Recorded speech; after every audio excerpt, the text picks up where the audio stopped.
আসসালামু আলাইকুম। আশা করি সবাই ভালো আছেন। আলহামদুলিল্লাহ আমিও ভালো আছি। তো আজকে আমরা চ্যাপ্টার 5-এ চলে আসছি। তো চ্যাপ্টার 5-এ হচ্ছে ESP32 ওভারভিউ। তো আজকে আমরা ESP32 এর যে একটা ওভারভিউ সেটা দেখব। ESP32 কি আর কেন আমরা চুজ করছি এই সিরিজের জন্য এবং কী কী করা যায় এটা দিয়ে। তো সেটার জন্য তো ওকে, তো প্রথমে হচ্ছে ESP32 সবচেয়ে আমার কাছে যেটা মনে হয় যে সব থেকে ইম্পর্টেন্ট ফ্যাক্টর হচ্ছে যে এটার প্রাইস অনেক কম। হ্যাঁ, ESP32 মাইক্রো কন্ট্রোলার একসাথে যে পরিমাণ ফিচার আসে এবং এই ফিচারগুলো দিয়ে যে কস্ট সেটা খুবই লো। এই কারণে ESP32টা অনেক পপুলার। আর একটা জিনিস সেটা হচ্ছে যে ESP32তে যেহেতু অন বোর্ড প্রোগ্রামারটা থাকে, সো আমরা কিন্তু খুব ইজিলি একটা কোনো রকম হ্যাসেল ছাড়াই একটা মাইক্রো ইউএসবি কেবল দিয়েই কিন্তু সরাসরি করে আপলোড করতে পারি। হ্যাঁ, তো এরকম আরও কিছু বেস্ট কিছু ফিচার আছে, তো সেটা দেখবো। তো ESP32 আসলে একসাথে হচ্ছে ওয়াইফাই প্লাস ব্লুটুথ এই দুইটা কানেক্টিভিটি, ওয়্যারলেস কানেক্টিভিটি নিয়েই কিন্তু মার্কেটে আসে। ওকে, আর এরকম হচ্ছে নোড এমসিইউ টাইপের পাওয়া যায়, যেখানে হচ্ছে জিপিআই পিনগুলো সোল্ডার করা থাকে। সো সেখানে কিন্তু খুব সহজেই প্রোগ্রাম আপলোড করা যায়, সেন্সর ইন্টারফেসিং করা যায়, এক্সপেরিমেন্টগুলো করা যায়, ডিবাগিং করা যায়। সো অনেক ফিচারে বলা তার আর যেটা বললাম যে হচ্ছে লো পাওয়ার লো কস্ট, অনেক কম কস্ট। তো এটা ডেভেলপ যে কোম্পানি করছে সেটা হচ্ছে এই যে এক্সপ্রেসিভ সিস্টেম। ওকে, এরা চাইনিজ একটা ব্র্যান্ড, বাট এটা ওয়ার্ল্ড ওয়াইড অনেক বেশি পপুলার। তো একটু আমরা ফিচারগুলো যদি দেখি তাহলে এখানে কী কী আছে। হ্যাঁ, প্রথম কথা হচ্ছে যে একটা ডুয়েল কোর প্রসেসর আছে।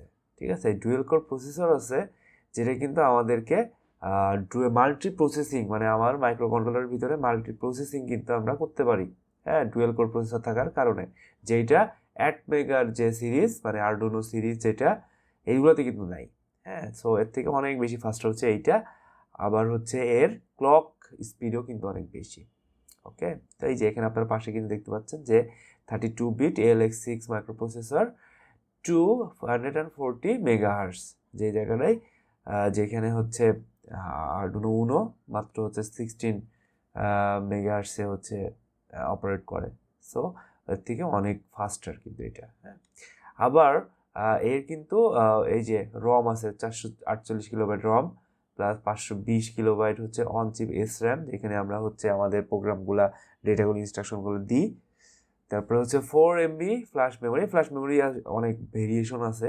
হ্যাঁ, ESP32 অনেকগুলো variation, S2 dev module, ROM module, হ্যাঁ S3। তো এইগুলো সব কিন্তু ESP32 টাইপ।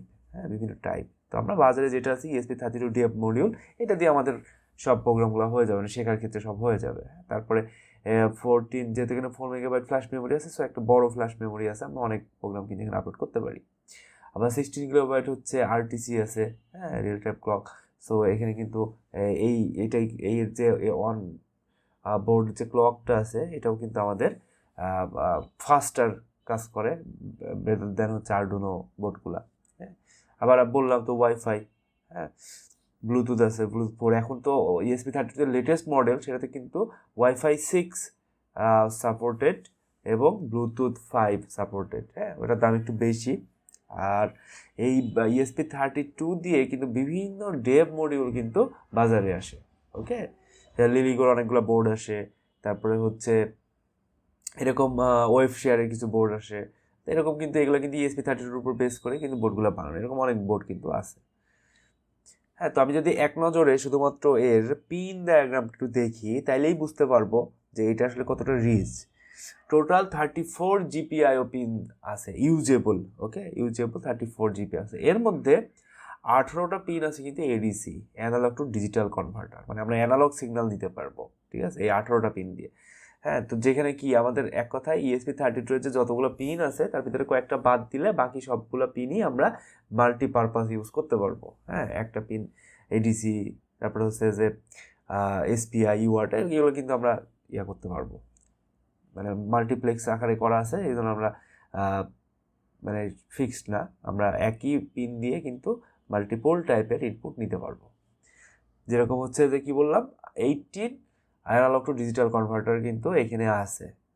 এই পিন থেকে এডিসি। আবার এই ESP32 এর এডিসি কিন্তু 12 বিটের, আমরা আরডুইনো উনো এগুলো কিন্তু ছিল 10 বিটের।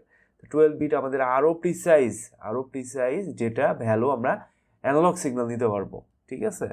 তারপরে আরও যদি একটু ডিপ দেয় তো এখানে হচ্ছে 3 SPI hardware SPI serial prefer interface, তারপরে হচ্ছে 3 UART, তারপরে হচ্ছে 2 I2C, 16 PWM pulse weed modulation এবং 2 DAC digital to analog converter. তো আমাদের যদি কোনো ডিজিটাল ডেটা থাকে অ্যানালগে সিগন্যাল দিতে হয় তো সেক্ষেত্রে কিন্তু আমরা দুইটা ডেডিকেটেড পাচ্ছি। তারপরে 2 I2S ইন্টারফেসের, যে আমরা যদি কোনো সাউন্ড মডিউল দিয়ে কাজ করতে থাকি সেক্ষেত্রে কিন্তু এই যে I2S আমরা ইউজ করতে পারবো। তার মানে কি যে আমরা একটা ESP32-তে 3টা ডেডিকেটেড SPI, 3টা হার্ডওয়্যার UART, 2টা হার্ডওয়্যার I2C সবগুলো, আবার আমি যে কোনো পিনকে I2C হিসাবে দেখা যাচ্ছে আমার 2টা I2C ইউজ হয়ে গেছে, আমার আরও 2টা লাগবে। তো সেক্ষেত্রে আমি কী করবো, সেক্ষেত্রে কিন্তু এই যে GPIO যে জেনারেল পারপোজ ইনপুট আউটপুট পিনগুলো আছে এইগুলোর থেকেই কিন্তু আমরা সেগুলোকে I2C কিন্তু বানিয়ে নিতে পারবো। ওকে, তারপরে আরও একটা ফিচার আছে, সেটা হচ্ছে যে GPIO পিনগুলো কিন্তু টাচ ক্যাপাসিটি আছে ESP32 এর বেশ কয়েকটা পিন। এখন কোন পিন কোনটা এটাই আমাদেরকে এই যে পাশের ডায়াগ্রাম থেকে কিন্তু একটু বুঝে নিতে হবে। হ্যাঁ, এখানে কিন্তু ডায়াগ্রামগুলো সব দেওয়া আছে।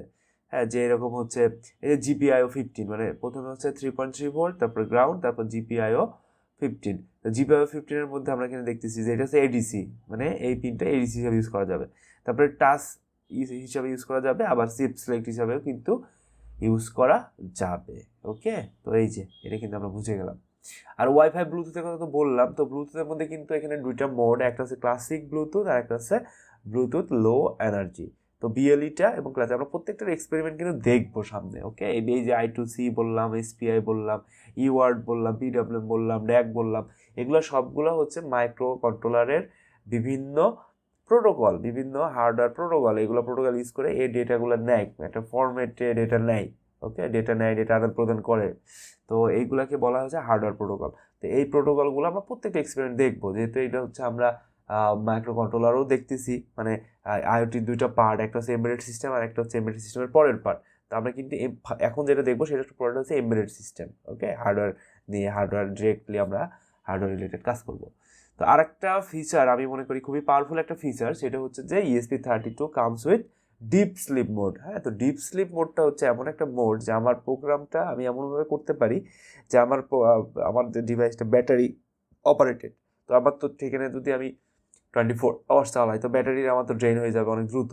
তো সেক্ষেত্রে আমি কী করবো, ডিপ স্লিপ, দেখা যাচ্ছে আমার দিনে 2বার ডেটা পাঠাইতে হইতে পারে, তো আমি দিনে 2বার শুধুমাত্র ওয়েক আপ করে ওকে আমি ডেটা পাঠাই দিই, তারপর ডিপ স্লিপে দিব। তো ডিপ স্লিপে যাওয়ার পরে এই কিন্তু মাত্র 10 মাইক্রো অ্যাম্পিয়ার কারেন্ট কিন্তু নেয়, কনজিউম করে। তো কত লো! তো আমি একটা ভালো ব্যাটারি দিলে কিন্তু এটা অনেক দিন পর্যন্ত আমি ইউজ করতে পারবো। এটা একটা অনেক পাওয়ারফুল, এটা সব মাইক্রো কন্ট্রোলারে থাকে না। হ্যাঁ, তো এটা কিন্তু একটা পাওয়ারফুল ফিচার। তো আমরা মোটামুটি একটা ওভারভিউ পাইলাম, যদিও এখন যদি এত মুখস্থ নাও হয় তাও সমস্যা নাই। আমরা বুঝে গেলাম যে এখানে 18টা GPIO পিন আছে যেগুলো আমরা মাল্টিপারপাস ইউজ করতে পারবো, আর কিছু GPIO পিন আছে শুধুমাত্র ইনপুটই নিতে পারে, ওখানে আউটপুট হয় না। তো এরকম কিছু পিন আছে, এই যে 36, 39, 34, 35 এরকম কিছু পিন আছে যেগুলো শুধুমাত্র ইনপুট নেয়। তো এগুলো কাজ করতে করতে আমরা সবগুলো কিন্তু দেখে যাব। তো বেনিফিটস কি আসলে? তো বেনিফিটস হচ্ছে প্রথমে আমি বলেছি বেনিফিটস কি, বেনিফিটস হচ্ছে কি, কস্ট ইফেক্টিভ, খুবই অ্যাফোর্ডেবল প্রাইসে আমরা ESP32 মডিউলটা পাই। তারপরে হচ্ছে কি, ইন্টিগ্রেটেড ওয়্যারলেস সিস্টেম, আমার আলাদা করে কোনো ওয়াইফাই বা ব্লুটুথের কোনো কিন্তু প্যারা নাই, কোনো ঝামেলা নাই, আমি আলাদা করে কোনো মডিউল আর কেনা লাগবে না, হ্যাঁ, বিল্ট ইন। তারপরে হচ্ছে যে সব থেকে বড় একটা ব্যাপার হচ্ছে যে অনেক বড় একটা কমিউনিটি সাপোর্ট পাওয়া যায়। হ্যাঁ, প্রচুর পরিমাণে এক্সপেরিমেন্ট, প্রচুর পরিমাণে বা ডকুমেন্টেশন, ডেটা শিট সব অনলাইনে অ্যাভেলেবল। সো এটা নিয়ে কোনো ধরনের কোনো প্যারা খাইতে হবে না। তারপরে ভার্সেটাইল একটা ব্যাপার, যে IoT application like home automation, industrial automation, এইগুলো কিন্তু অনেক জায়গায় এখন একদম মানে রেডি প্রোডাক্ট হিসাবে কিন্তু ESP32 বেস্ট প্রোডাক্ট, না পাওয়ার বাই ESP32 প্রোডাক্ট আসে। হ্যাঁ, আপনি যদি একটা বাজার থেকে একটা IoT প্রোডাক্ট খুলেন দেখবেন যে ওর মধ্যে ESP32 পাওয়া যায়। আরও খুব সহজে আমরা যেহেতু এটা সেট আপ করতে পারি আরডুইনো IDEর সাথে, সো এটা আরও বেশি পপুলার হয়েছে এই কারণে যে আমরা খুব সহজে আরডুইনো IDEর সাথে এটা কিন্তু সেট আপ করে আমরা আমাদের এক্সপেরিমেন্টগুলো করতে পারি। তো আমরা এই সিরিজটা টোটালটাই আরডুইনো IDE, যেহেতু বিগিনার সিরিজটা, তো আমরা আরডুনো আইডিতেই ইনস্টল করব। নেক্সট আমার ভিডিওতে দেখবেন আরডুনো আইডিতে কীভাবে সেট আপ করতে হয় সেটা ESP32। আর যারা হচ্ছে আরডুনো আইডি ইউজ করতে পছন্দ করেন না তাদের জন্যও আছে IDF, যে হচ্ছে যে ESP32 যে IDF ইন্টারনেট ডেভেলপমেন্ট ফ্রেমওয়ার্ক। হ্যাঁ, এটা কিন্তু ESP32 যে কোম্পানি ডেভেলপ করছে তাদের। তো এই এসডিকে ইউজ করে কিন্তু আমরা সরাসরি কোড আপলোড করতে পারি। তারপরে মাইক্রোপাইথন বার্ন করে আমরা কিন্তু ESP32তে সি প্রোগ্রামিং বাদ দিয়ে মাইক্রোপাইথন ইউজ করেও কিন্তু কোড আপলোড করতে পারি এবং কি বলবো ডেভেলপমেন্ট করতে পারি। তো আমরা মাইক্রোপাইথন দেখবো, নেক্সট আমরা মাইক্রোপাইথন দেখবো। আমরা প্রথমে সি দিয়ে শিখি, আমাদের সি দিয়ে শিখতে হবে, মাইক্রোপাইথনটা দিয়ে আমরা পরের এক্সপেরিমেন্টগুলো দেখবো। তো এই খুব সহজে যেহেতু আমরা আইডিতে ইনস্টল করবো, সো আমরা এটা পরে দেখে নিব। তো আজকে পর্যন্ত এই পর্যন্তই, ধন্যবাদ সবাইকে, আসসালামু আলাইকুম। আর আপনাদের যদি কোনো কমেন্ট করার থাকে সেটা নিচে জানাই দিবেন। আর আমাদের ফেসবুক গ্রুপ আছে, কমিউনিটি গ্রুপ, সেখানে আপনারা জয়েন করে সেখানে প্রশ্ন করতে পারেন।